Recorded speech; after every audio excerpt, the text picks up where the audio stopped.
I was trying to call you. I didn't know that you were coming.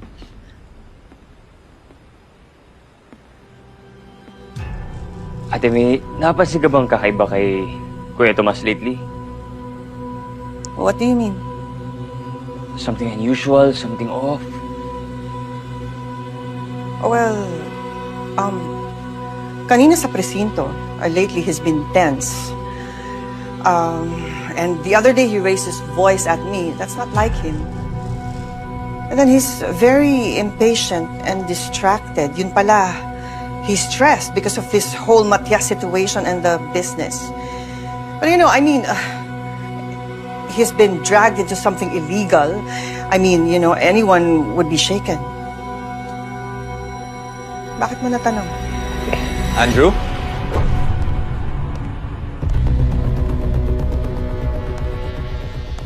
I didn't expect to see you here.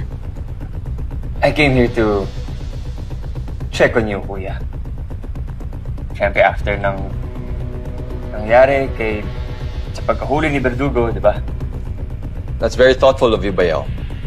But I'm fine. In fact, ikaw nga ang gusto kong kumustahin. You and your friends.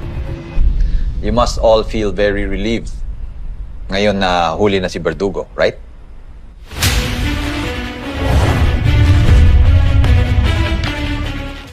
Tay, antayin na lang po natin si Andrew.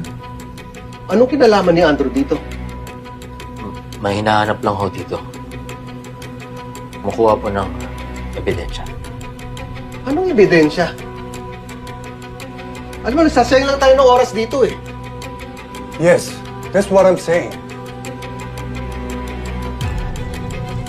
Tay, magtiwala na lang po tayo kay Andrew. Marami naman na din po siyang nagawa para sa atin eh. Ito na lang po hinihingi niya. Unting oras po. Eh, paparating na rin naman po yun.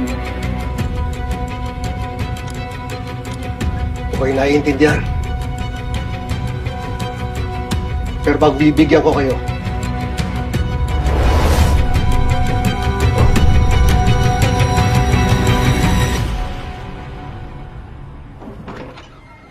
Oh, Tito Andrew.